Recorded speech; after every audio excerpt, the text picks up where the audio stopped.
generation. I mean, I grew up, Chris Rock's comedy is what got me into stand-up. Will Smith, Fresh Prince of Bel-Air. And when I saw that happen, a bunch of my American friends the night of the Oscars sent me, hey, did you see this? Did you see this? Me personally, my initial reaction when I saw the context of what Chris said and then how Will reacted, I was disappointed and then I got angry. And I've been sitting with that for a while. The emotion of anger, for me initially, it's rooted in injustice of just seeing when people of anywhere that I see, whether it's historical now, either things like that get taken, get arrested, get hit, get stolen from, whatever. I feel internally that bothers me. I wanted to ask you what you felt when you saw that happened. Definitely. Let's talk about it. I mean, we could talk about any topic, anything. Nice. Let's start there. And now it's freezing on us a little bit. Is it? If it freezes, because let's just keep going. We still have audio. Yeah. And if it freezes, let's just keep it going. And then, like I said, that's the magic of editing. Right. Okay. So yeah, so was this already recording? Like, or you want to kind of phrase the question, or? I could rephrase it, but I'm recording the whole thing. Okay. No, yeah, I want to just. I like shooting. I like shooting the show. Ungoogleable is meant not necessarily to be like a specific question asked. I like it as a conversation. Right. Okay. Well, based on the Will Smith thing, I felt like you felt in the sense of the anger, because what I seen was Chris Rock's face after he was slapped. And it really crushed my heart. You know, it felt like the kid in school getting bullied, but yet didn't deserve to be bullied, because it's like everybody knows we're at the Oscars, you got a comedian on stage. And when I really looked at it, I looked at it as like a joke of strength. Like he was making a comparison to G.I. Jane, but G.I. Jane is like a really tough, you know, like she represented this strong woman. It's not like he made a comparison to a woman who is, you know, weak and like feeble. Like he made this like, hey, if they do another one of these, you need to be casted. And I saw a clip where Jada said she didn't care about how anybody felt about it, her bald head, like that it doesn't bother her and she doesn't care if people doesn't like it. But then he said that little light joke, and it's like, and for Will to go up and slap another human being over a joke that you know wasn't malicious, it really speaks to the dynamic of Will and Jada and what they're going through.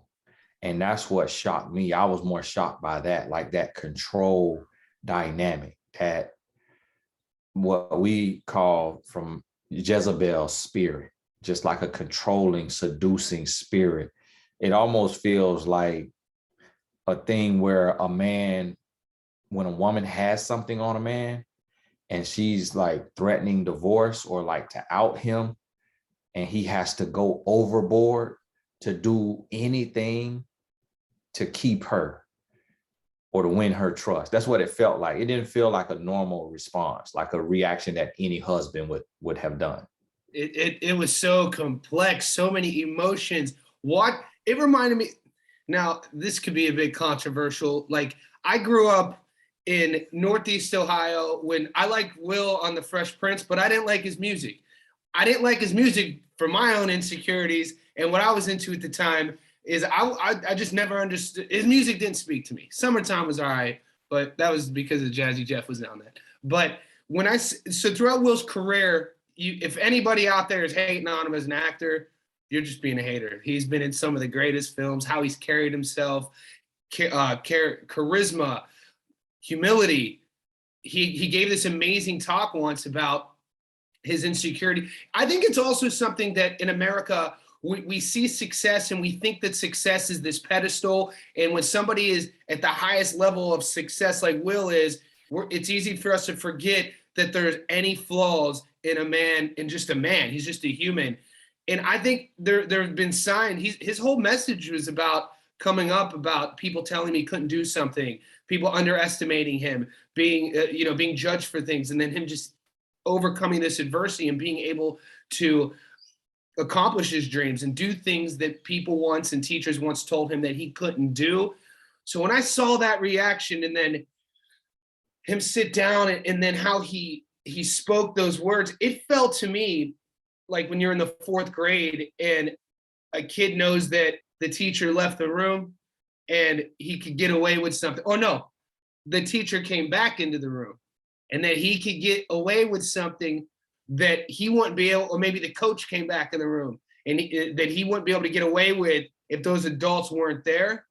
But he did this on a world stage. I don't want to hear mental health either. I was telling my buddies about this. I don't want to hear, man, you are a grown man.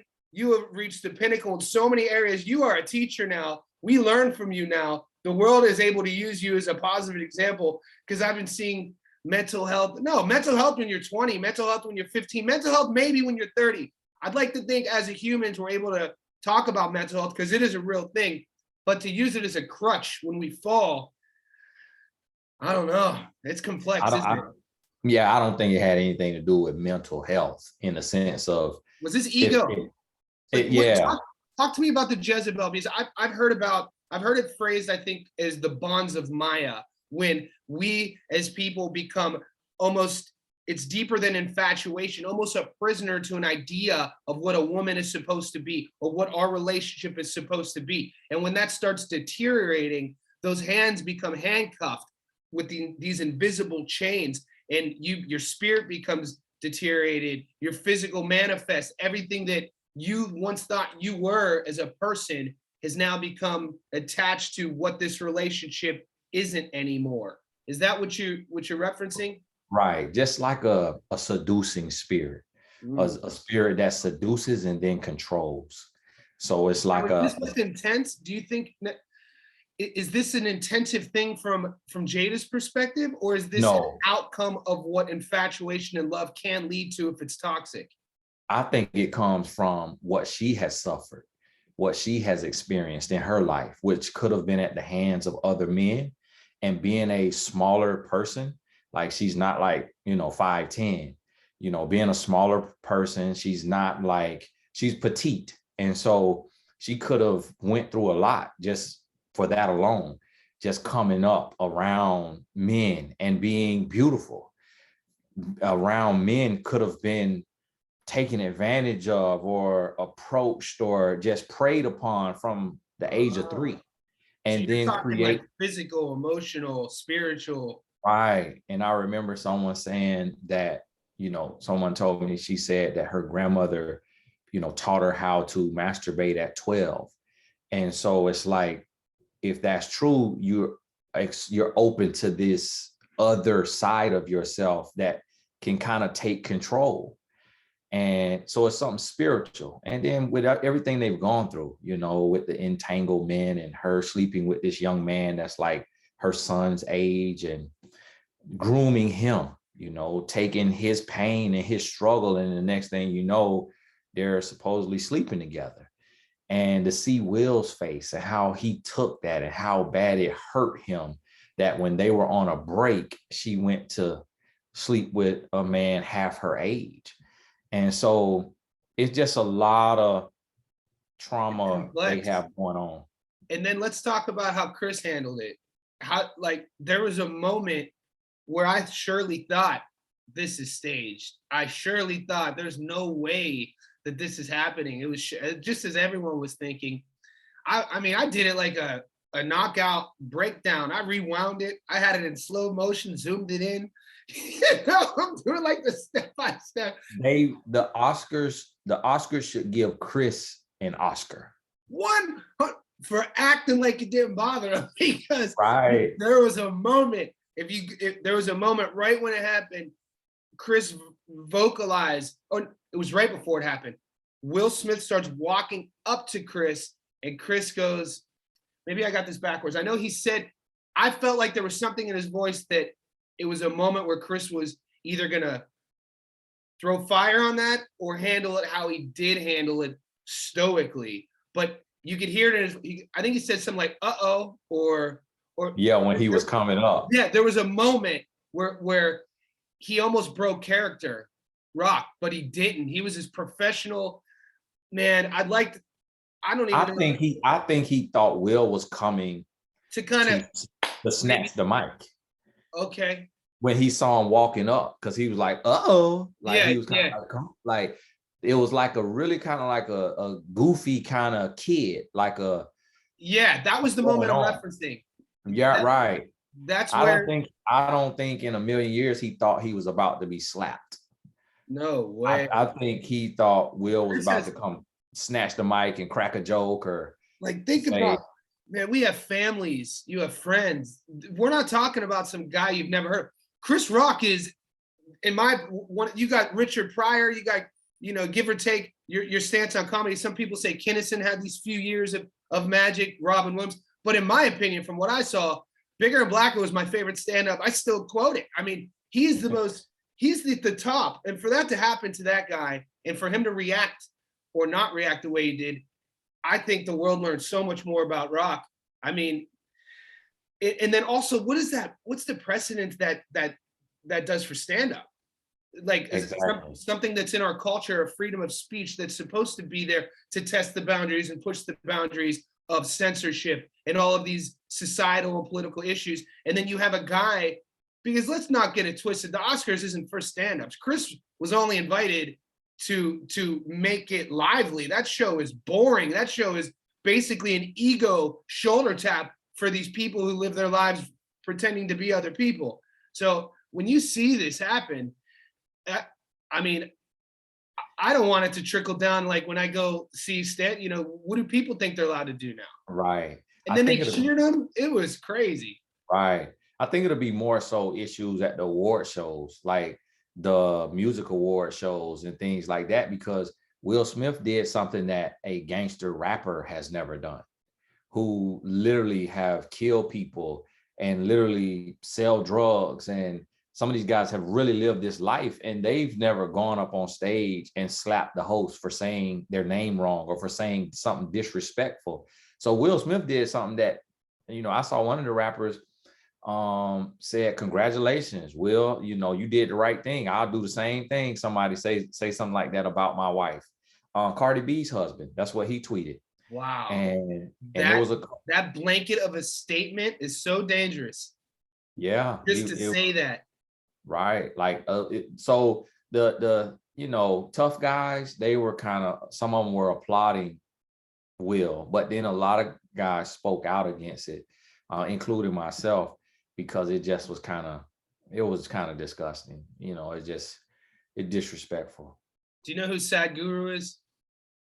No. Have you heard of Sadhguru? He's one of these, I don't want to say modern day prophets. He's a guru. He's probably in his late 70s now. He travels the world teaching peace, humility, how to be your best version. He's from India and got a long beard. Yeah. Long beard. And I was listening to him give a speech maybe just a couple weeks ago, right after this happened. And he's starting to talk about this example. And as he's speaking, and my point of this, give me a second, I gotta set the stage with this, is when I was a kid, my father, I was in the 3rd or 4th grade, and this was at the time where I got kicked out of school for like a couple days for fighting. And when my father asked me, why did you put hands on this person? I go, because he was talking about my mom. My dad looked at me and laughed, called me an idiot. He's like, what are you talking about? He's like, your mom can handle her own business. Somebody uses words negatively against you or your family members. That's not anything to react over. Those are just words. And when it took me a while to grasp what he was saying. Fast forward to 2 weeks ago, Sadhguru's talking about this ancient philosophy of how we really are able to engineer our own paths. And when we're at our most optimized version is when you realize that nothing any external force can ever say, he didn't say do, he said say, to allow you to break your own spirit or your own character, because these are just words that they're using to purposely try to get a reaction. The strongest version of yourself internally is just to allow those words to just deflect, because they're just words. They're not strong and they don't have effect to deter your character. And when I heard that, I thought to myself, that's what my dad was teaching me as a young kid. And then it related to what happened with Will and Chris. And then how my mind works, I went straight into the leadership perspective of individually in our households, how important it was for me to have a father who taught me these things and took the time to want to not give me the answers, to make me think in these moments of adversity. And then how many of us, how many people out there are lacking that leadership for whatever reason or another, which then could lead to these things. All of that to unpack. Do you think any of it has to do with, I don't know how Will was brought up. Do you think this a leadership thing? Is this a narcissistic thing? Is this an ego thing based on the reaction that we saw from Smith? I think it's pain and fear. So just pain and fear, like you said earlier. Yeah, I don't think it's, ego. I really think it's internal, what him and her have going on. Okay. And then just feeling like internalizing what people are saying and feeling like he's taking, the brunt of some jokes. And I think he's still not over her infatuation with Tupac. And I think in that split second, he asked himself, what would Tupac do? And I think he thought about like, okay, I have to go above and beyond in my example of protection of my woman, because I'm going to be talked about, because I just laughed when this guy cracked a joke about my wife's alopecia, and without knowing that she was dealing with alopecia. And I think he processed all of that in that little moment, because it's just what flows through the mind, how the mind works. And that's why he did it. Just fear of being canceled, fear of his night being ruined for not being a protector. And I think he associated all of that. And it's the same thing you were doing for your mom. We are put into a box as a man that feels like we have to protect the honor of weaker vessels. And even if it's words and not physical attack. And so it comes from a place of ignorance, weakness, fear. But as you evolve and your father, it's crazy that he's a guru. When you think about it, it's like he told you something in such a casual way that just was illuminated to you by a guru in his 70s. Mm-hmm. And this is my first time really hearing that in that way as well. What your dad said. I've heard about, we always hear sticks and stones may break my bones, but words will never hurt me. And, don't respond in certain ways. But I feel like we're 70 when we get it. Mm-hmm. And that's the other lesson, is that no matter how much money you have, no matter how much fame you have, we're all still fragile and we're still growing. And it's hard. It is hard. And the darkness, you have to realize that the brighter someone's light is, the darker their darkness is. Is this that leads me to something that allegedly Denzel said about, did you hear that he whispered to Will when this was happening about, at your highest moment, that's when the devil comes calling? Yeah, I heard that he said that. I didn't really know. Was that true? Or is this, so you really believe the brighter the light is, that's just because of nature's way of balancing everything? Yes, I feel like that it is a balance. Like the brighter your light shines, the darker your darkness will be, just because you enter into a realm of just warfare, just internal in your mind. Because when you're doing so good, it's kind of like how the perfect kid is the one who's actually addicted to pornography. How the perfect kid is actually the one who may have the darkest thoughts. The quietest kid may be the one who shoots up the school. It's like when you are battling with that duality of just your good and just your bad.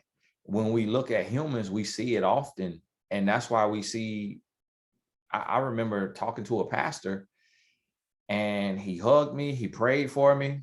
And a couple of weeks later, he died from a cocaine overdose. And he was one of the most profound speakers I had heard. And then I talked to another gentleman in that same space who was like another in my book, top 5 speakers. And had an illegitimate child with a stripper while he was married. And so I started to see this duality, you know, this light and this dark, all encompassed in one human being. And I also feel it. I experience it, you know, in my life. You know, I was reaching 20 million people a week on Facebook. And even now, 3.5 million people on my social media networks. And my darkness is dark. Like, just, I beat myself up, you know, I overanalyze. And you really go into these spaces of you put everything on your shoulders, and you carry the burden of a blessing, and it gets heavy. And so that's what helps me realize it more and understand it, being in a place to where millions of people know my name, and everywhere I go, someone stops me. I was getting my car service yesterday. I had a flat, and I went to a random dealership, and I go into the waiting room, and it's only 2 people in the waiting room, and one of the people know me. And she said, "Hey, you're Tony Gaskins. I follow you online. Thank you so much." And I'm like, man. And it's just been hitting me, because every single building, and I'm not an A-list celebrity. I'm not even a celebrity. And I literally, every single place I go, someone recognizes me. So it just makes me realize what these people are dealing with when you are A-list, world renowned at what you do, that I know that darkness has to be extremely frightening.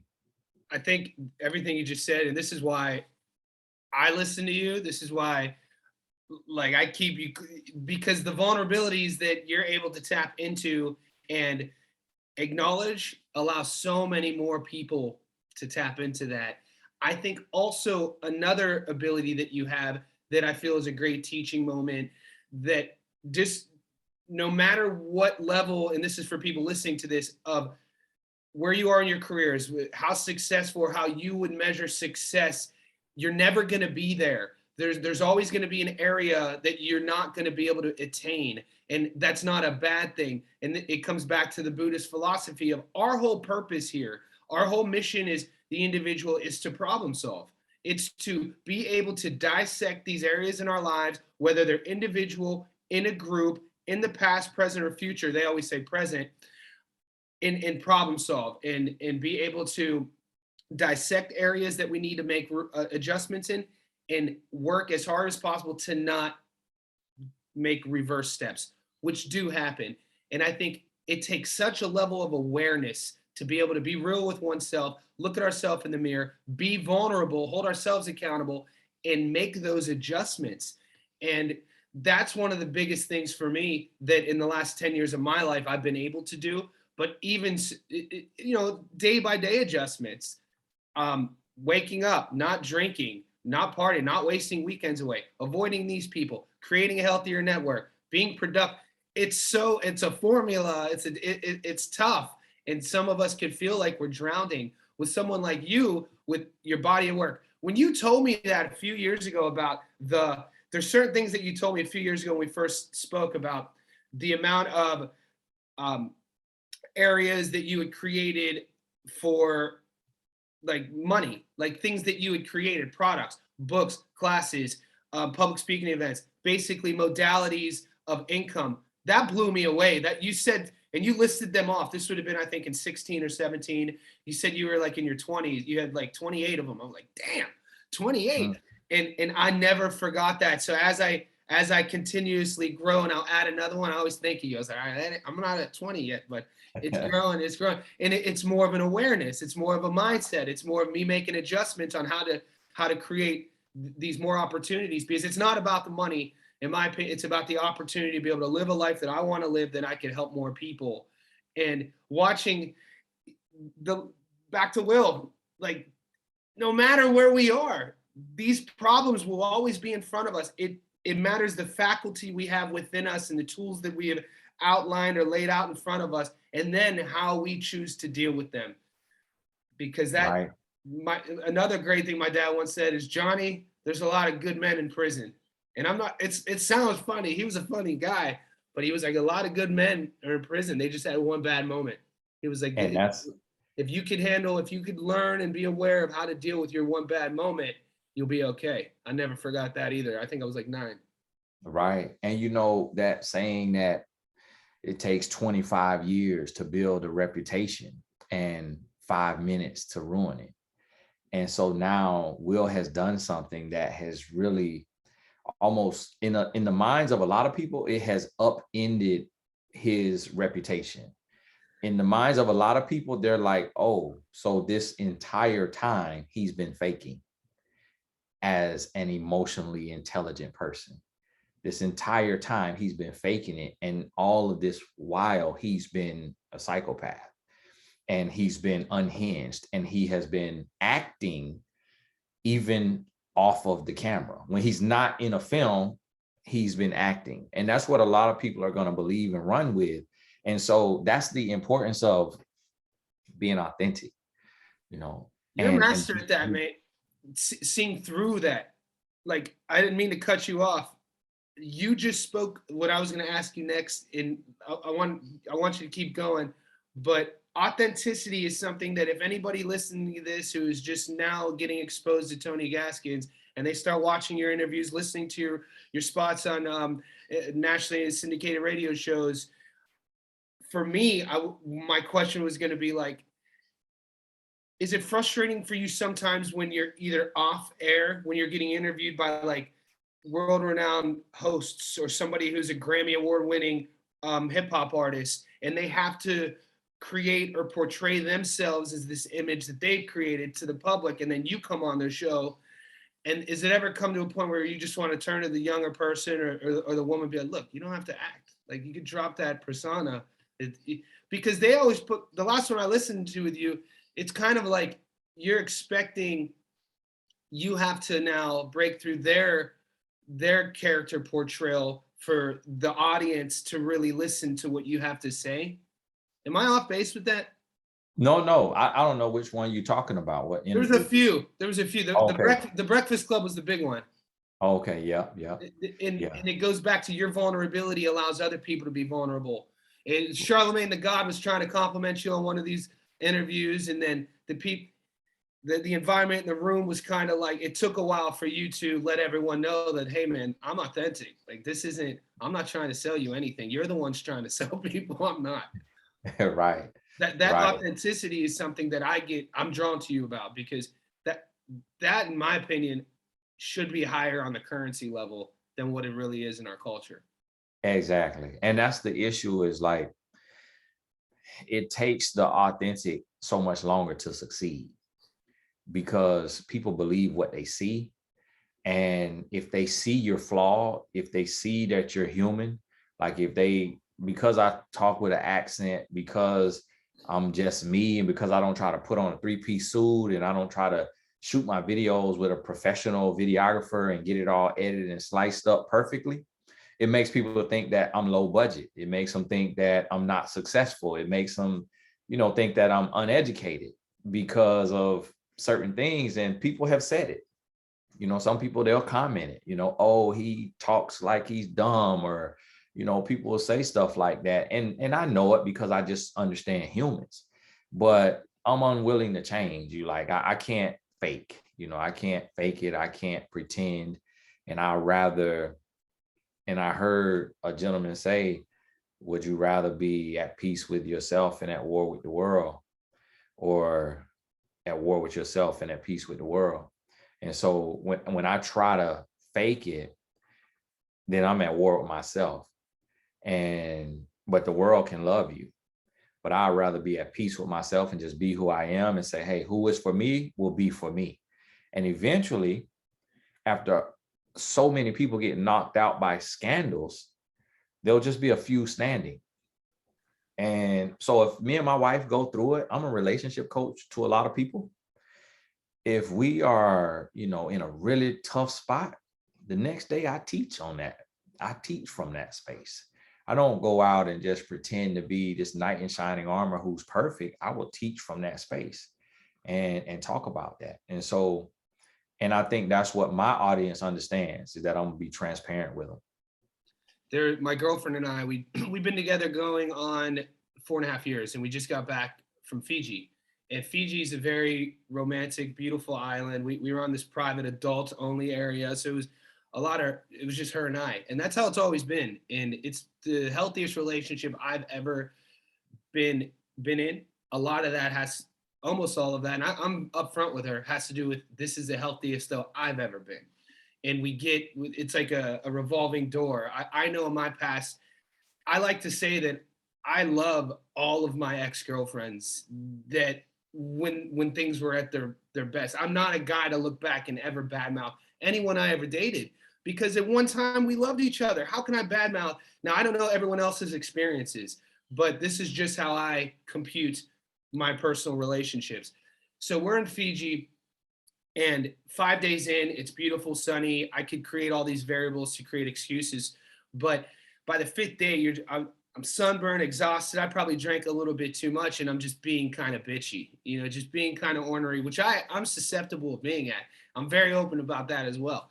And with saving you the details, it was nothing major, but the vibe was we weren't as connected at the end, which usually drives our relationship. The connection her and I have with each other, it's the most beautiful thing I've ever experienced. And that connection is so evident when it's not connected. Even if one of those prongs is like, fizzling a bit, I could tell, and that bothers me. And it bothers me like internally, because usually it's because I've either put a wall up or I'm not being 100% truthful. So long story short, we land back in Sydney 2 days ago, and and we didn't have a fight. There's no, I just still wasn't right.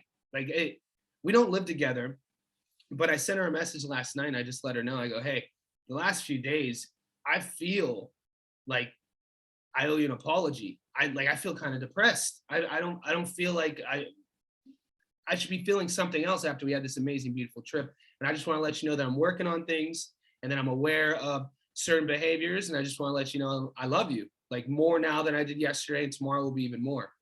And she then opened up and started communicating on the same sort of vein, and it really helped us. And that sort of communication, I feel it's like in all of my relationships, I long for.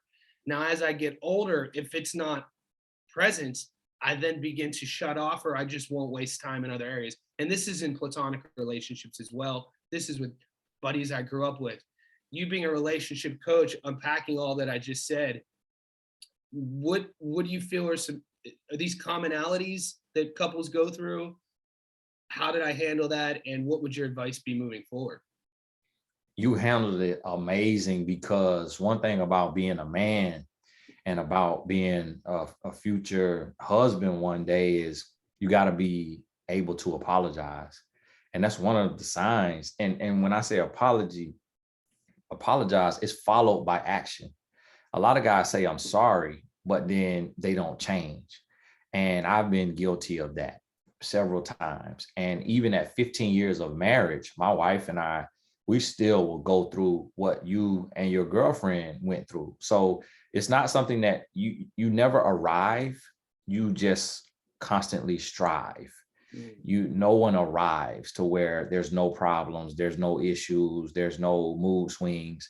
You just are constantly adding to your tool belt, and you're learning and you're growing. So that's very, very common.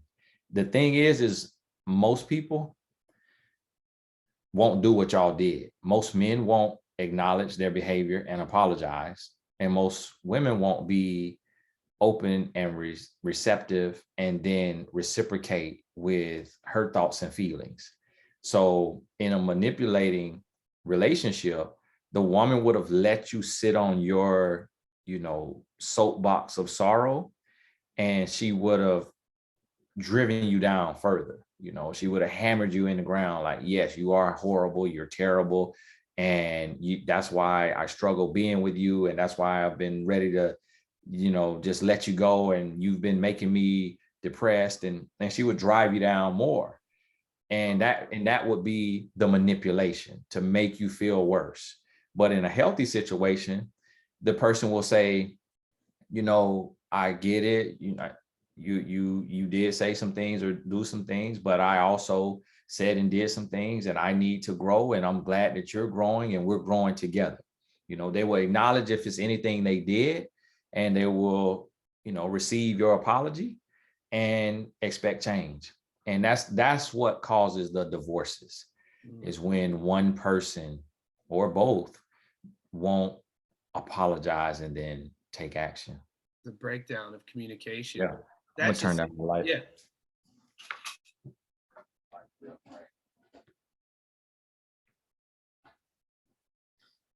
Can you still see me? Because my light was just in my eye real. Yeah, I can see you. Okay. Yeah. Was it too bright, or should I turn it back? No, it looks good. No, it looks good. Yeah, I'm gonna, the lighting on your, I think it's evenly distributed here, and the background looks great. Okay. It just was so bright. It was bright in my eyes. Maybe are you using the It's like a big box light. Was that one? Yeah. Similar like that. Yeah. Yeah. So I Where's the just angle at? You just had to change the angle? Well, I turned it down. So, because like it goes up to 100 and it was probably on like 60. I turned it down to like 40 or something. I'll send you, these are the lights I use in this room, but I have, when I travel, I have these really, man, I've been fortunate. This gentleman invested a bunch of equipment in when I travel. And these lights, man, they're thin and they stand on a stick, they're space ergonomic, and they have the dials, but they could soften the light, they could change the color of the light, they could expand it. They're pretty sweet. I'll send you a link on those. Okay. You said something, man, that really hit me. Like, I don't like using words that I really 100% don't understand or grasp. But when people throw words around like I'm an empath or I'm empathetic, I think I might know what that means. I know that I've always been an emotional kid, or tuned into my emotions, probably because of my relationship with my father, but I have 3 sisters and my mom, and I was the only boy. And playing all these sports, boxing as a 7-year-old, playing 2 combat sports as a 7-year-old, and I was never afraid to tap into those emotions. I remember the first movie I ever cried on was Rudy. Who cries on Rudy? So I don't know if you ever seen it. I think I did too. Oh, when he runs onto the field, man. We saw that on Easter. I think it was 1990 or 91, man. When he runs on that field and the dad's cheering, woo! But you were talking about when you're giving me advice on how the manipulation works. That hit me in such a way, because you're talking to me about it, basically telling me that this is a very common thing. And the empath in me is started getting so sad for people, probably my loved ones, people I'm friends with, who are living with that. And I'm trying to like connect with that feeling on how sad that would be if that were the case in my relationship, and how trapped you might feel, or maybe how comfortable you are with that. That's another thing. How many people will just stay in relationships and continue this pattern of behavior and think that that's normal. When that manipulation occurs, Tony, is this a progressive thing that happens, or is this a learned behavior that the individual has never been aware of or unable to make those adjustments we talked about earlier? It really can come from several different sources. Sometimes, a lot of times it's a learned behavior, and then sometimes it's a defense mechanism.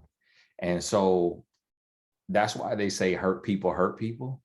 So when the person who is manipulating, they were once manipulated. And so they learned a power dynamic of someone manipulating them and them seeking the approval of that person and them trying to praise and worship that person. And nothing they did was ever good enough. And they kept getting put down. And so then that person realizes what it feels like to be that person. And now they want to do that to someone else, because that person will be seeking their approval and trying to win them. So, and a lot of humans go through it. We kind of all go through it at some point. And just because humans will human. So sometimes it's a mother to her child, a father to his child. Sometimes it's a man to his woman, or a woman to his man. It's like, sometimes it's a person to their dog. We just, as humans, a lot of times want to create a power dynamic where we are the most powerful, and we're afraid to be vulnerable. And I had a guy, he always says victory to the vulnerable. And sometimes it hits, and sometimes I don't understand it, but because vulnerable means open for attack. But at the same time, if you open, you're also open for love. And You're change. also right. And so it's very common though. And most relationships have that type of twisted dynamic to where someone is in power and in control and the other person is seeking approval and acceptance and praise. And sometimes it can switch, but very rarely. You just had a birthday. I just want to say happy birthday, and I want to use that to segue into intuition. And one of the things that you're really good at is you have an intuitive nature about you. I can only imagine what your one-on-one sessions look like with clients and when they hire you for services, whether it's relationship coaching, life coaching, business coaching. Going into you just turned 38. Yep. Your 38th year. Physically now, I wanted to talk about the connection that you often speak about on the importance of having these levels of our lives fulfilled, whether it's our mind, our body, our relationships. Talk about the comparison of when you're feeling good, like when your body, your vessel is clicking on all cylinders, when it's optimized, how that then allows you to tap into other areas in your life that one wouldn't be able to see. So your intuition, your predictability, your emotional intelligence. Talk about the connection between the body and those sort of unseen attributes of you. Right. Everything affects everything. And so when you are working in one area and you have some success, if you're not mindful, then you'll start to fail in other areas. But when you realize that every area needs its time, it needs its focus, that's when everything affects everything in a positive way. So if I'm working out, like I've been working out and I've been, walking, doing a little running, lifting, I feel a lot better. I feel more energized. It makes me more confident.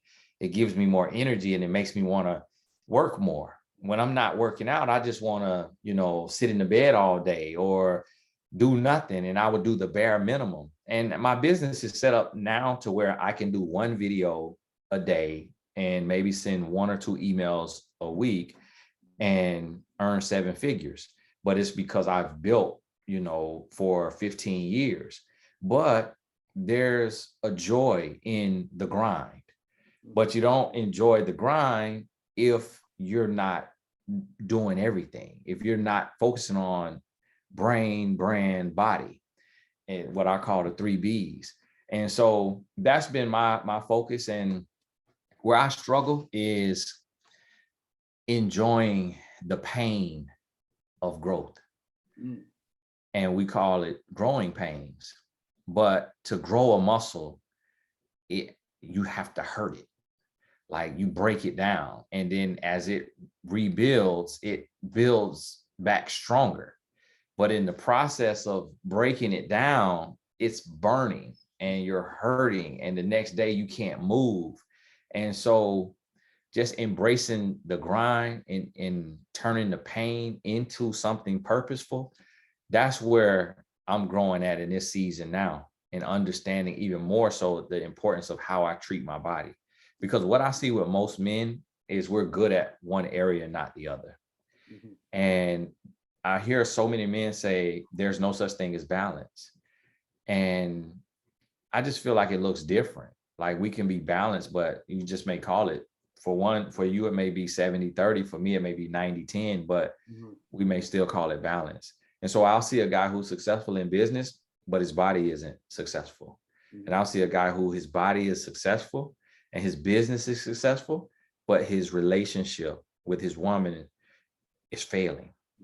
And then I'll see somebody who their relationship is doing good, but their body is failing or their business is failing. For me, I desire to have a healthy body, to have a healthy business and a healthy relationship with my wife and our 2 sons. And that's the goal. And I refuse to quit until everything is clicking at the same time. And it's not easy. That's something that you and I are aligned with because I'm the same. And I think the struggle that you mentioned, that pain, is that it's really important to understand that those suffering emotions, the outcomes that are attached to that, the reason why we struggle with this is that because we can't see them in front of us. It takes time. It's that 15 years you put into your business. It's all aligned. my whole approach on that as well is that if I know that I can wake up every day knowing that I'll never be satisfied with those three things, that I know that I'm always going to put effort into my relationships, my mind, my own skill set, my body, that's a good thing, because I'm not going to be complacent on any of those areas. That complacency, I think, leads to an early decline in any of these areas. And the discipline is really important as well. If you show discipline in for me personally, I've created a system where, like, I wake up early by choice. It's Saturday morning. I've been up since 4:45 a.m. It's 7:10 a.m. That's by choice. That's not me throwing it in other people's faces. I know how I function. I can't compartmentalize Saturday and Sunday like it's the weekend, because I work for myself. I don't weekends I don't glorify like I used to when I was a younger dude. Now it's the same day. I enjoy my life, but I have systems in place to allow me to be productive. And when you mentioned you looked around and you see the business person and their body's not healthy, or the relationship, there's a hole in their game, this needs to be taught. I had to learn this on my own. I didn't have a mentor. I had a father we talked about a few times, but he didn't have this. He was an immigrant to the States. He didn't have the skills to communicate these things that we're speaking about on multiple levels. And I never had a teacher to teach me any of this. I had a lot of coaches. I know you played college sports as well. That sort of understanding, I'll be 40 in 2 weeks. And I know we share, you just turned 38, I'll be 40. My whole goal, who I look up to, are men like Steve Maxwell. Steve Maxwell's in his late 60s. This dude travels the world doing seminars. He's one of the first fitness guys who brought kettlebells into America in the 70s. He now just has a backpack, resistance bands. He's hanging from things. And these are the people I look up to. Or Dr. Stuart McGill. He's a biospinal mechanic. His whole life's work is the effects of posture and life expectancy and how they're correlated. And now when you go to your next airport and you're traveling, watch posture. That is a big one in how people have rounded necks, rounded backs, mid-thoracic, even lower lumbar spine when girls are sticking their hips out. All of this is affecting blood flow. All of this then is affecting cognition. And over time, this leads to pain. This leads to slumping. This leads to shortened life expectancy. These are the physical grind you spoke about is, I truthfully can tell you, I don't care about I don't care about what my body looks like. Now, it looks a certain way because that is an outcome of the effort I'm putting in. I strictly train every day. I run 100 kilometers a month. I box, I spar, light sparring because I'm getting old, power lift 5 times a week. I don't care what I look like. I know there's a direct connection, though, with how I'm going to feel after. It's that outcome. And I wish that everybody who I knew, everyone I loved, all my friends and family, people listening to this, could wake up one day and understand what it feels like to wake up healthy, naturally. And this is something that's really missing. One of my businesses is people hire me to help them with health, lifestyle. And so many of us think that we have to take pills, that we have to take pharmaceuticals, that we have to drink something, or that we have to do to feel good. You don't. You have to put the work in, create a system for yourself, be disciplined, have it habitually attached to your lifestyle. And it is possible, but so many of our friends or people we've known have lived their life, passed away, and never woke up once feeling amazing. That's one of my missions. And that's a big mission. And as they see, and if they could see balance, and that's the thing too, when I talk to guys, just understanding how different life is when you have a woman and children living with you. A lot of times I can envy y'all guys of being able to wake up certain times and being able to, sit down and, eat at your table versus on the road driving. It really, that pushes it to a whole nother level. So I'm excited when every season, every level of your life, plays out, when your lady is living with you. And then if y'all have a little one, or a doctor. That's interesting. That's a different, that's an elevated perspective you're giving me. I didn't think. And my wife helped me realize that, because as a man, we can be systematic and we can be creatures of habit. And she helped me to understand how I got to be more fluid. And because it can be very annoying and it can be very controlling and it can be very tough when you have children, when you bring kids into the world, your life and your purpose and everything really becomes about them because they didn't ask to be here. And so I can't really suppress their future and their goals and their hopes and dreams to just only pursue mine. So I got to find a balance between their dreams and my dreams. You didn't ask to be here either, though. You're right. And but as an adult, I brought them into the world. And so it's like now I have to consider, like, I wanted to be a pastor at one point, but my sons play soccer every Saturday. So I'm now like a teacher on YouTube, and I'm reaching more people than I would if I was in a building. You're like a new age pastor, man. Right. But so it allows me to reach millions of people, but yet still be at every soccer game and my sons can play on Sunday and they still can grow their faith, around that and be grounded. But I see so many kids that their whole future is just derailed because of their parents' purpose or career. And we can be selfish as humans because we want to see our seed. But then if we are fortunate enough to live with our seed, our child, and we're doing us and we can't help them cultivate, but yet we brought them here. And sometimes it happened with us with our parents too. But my parents supported me. My dad was a pastor a little bit in like 7 years of my life where he had his own place. But other than that, I was able to play sports. I didn't do like all the super traveling and all of that like my sons do, but they were there and they supported me. And that's how I got a college scholarship. And so that's one of the reasons why I chose to be a man and marry my wife and make it bigger than just, love or romance, but to make it a real commitment and to say, hey, you're going to have my child. I want to be with you and be in the home and I want to marry you. We got married when my wife was like 5 months pregnant with our first son. And I had to own up to that because at 23 years old, I was doing what it took to have a child, but I hadn't made her my wife. So I put my cart before the horse and I realized she is a wife. Like, this is my wife. I can marry her. It wasn't just like a random woman. Yeah. So I had to make it official. And I did that because I saw my dad do it. And that's why I'm still learning, man, just about balance. My dreams, their dreams. How hard do I work? That's why I told you I want to get an 8-pack of abs just to prove something to my son. How old are they?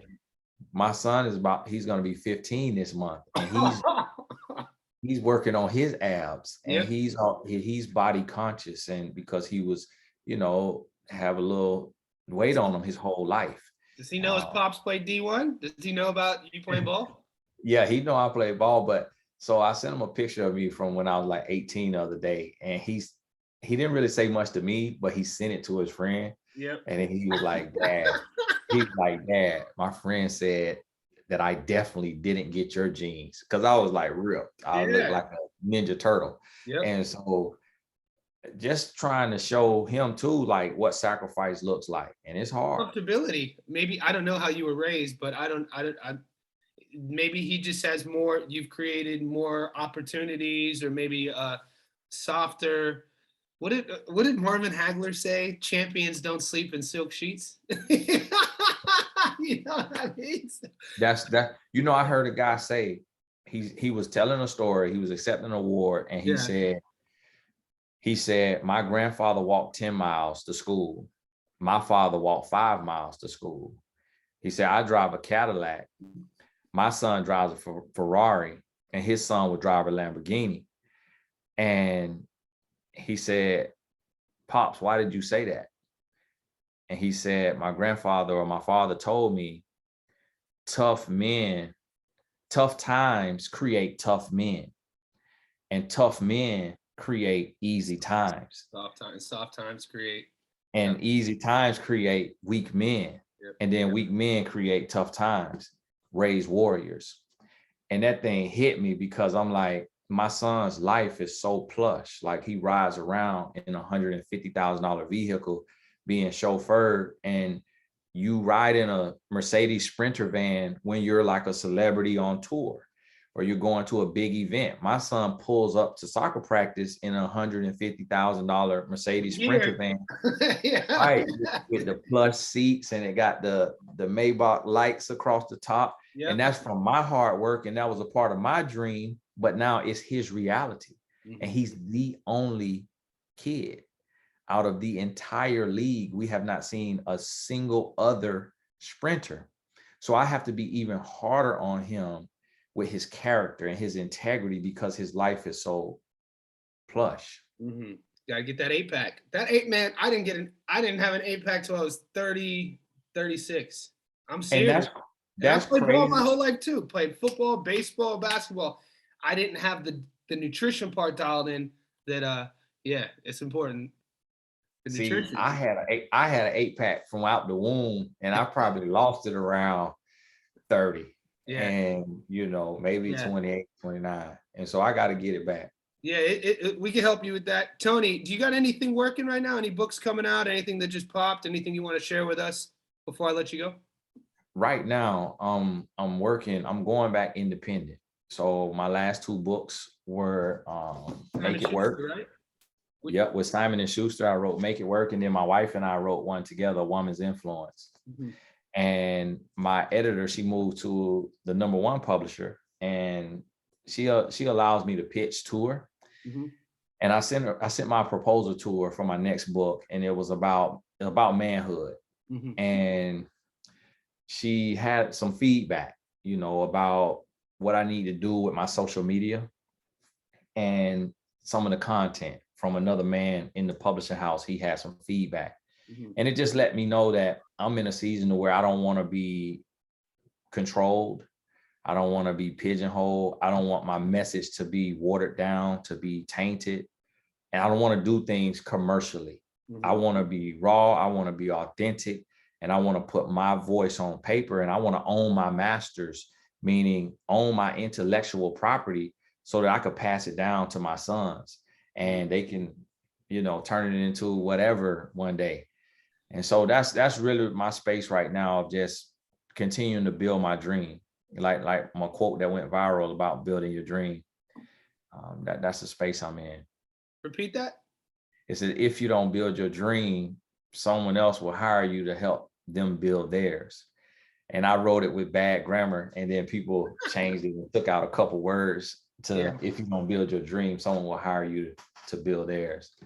And so that was, something that I wrote in like 2010 or something, pulling up to my job where I was making $9.50 an hour, and yet feeling all this purpose and gifts in me. And so that's what I'm focused on. And that's what I'm trying to inspire everybody, is like, create something that you can't be fired from, and leave something here that will outlive you, that your grandkids, if you have kids, can read and grow from. Nice. I'm going to put all your links. I'm sure people who know you know where to find you. People who listen to the show who maybe didn't catch our first podcast, which would have been 5-6 years ago, I'll put those links in the show notes.